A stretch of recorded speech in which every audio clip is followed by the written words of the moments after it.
ایک بات یہ بھی ہے کہ تم میاں بیوی آپس کے راز بطور میاں بیوی اپنی اولاد کو بھی کبھی نہ دینا، چونکہ اولاد کسی وقت بھی بدل سکتی ہے، کسی وقت بھی تم سے کوئی جھگڑا فتنہ فساد ہو سکتا ہے، جائیداد کے مسئلے میں کوئی پھٹا پڑ سکتا ہے، تقسیم پر کوئی معاملات ہو سکتے ہیں، تمہاری خدمت نہ کریں تم موقع ہو جاؤ وہ تم سے دور ہو سکتے ہیں، تمہاری طبیعت سخت ہو تم انسان کے بچے نہ ہو وہ تم سے علادی اختیار کر سکتے ہیں، لہذا اپنے راز اپنی اولاد کو بھی نہ دینا۔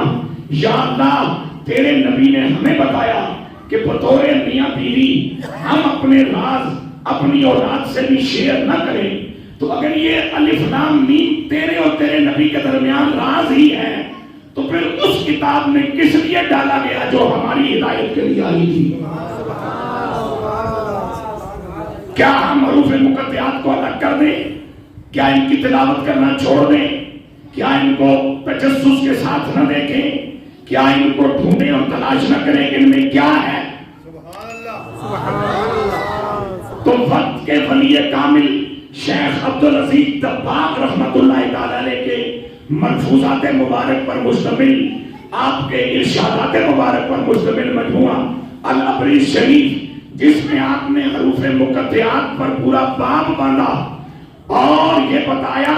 کہ اللہ رب العالمین کسی ولی کو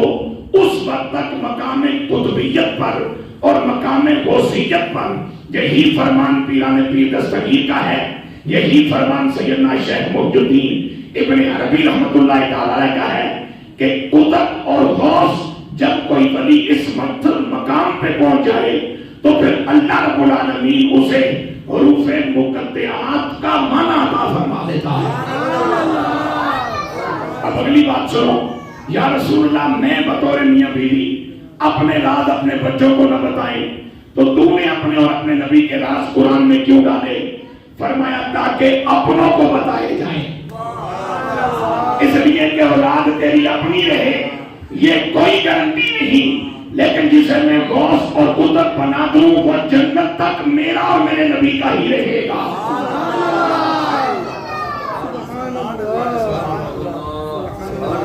اب آپ کو بات سمجھ آئی؟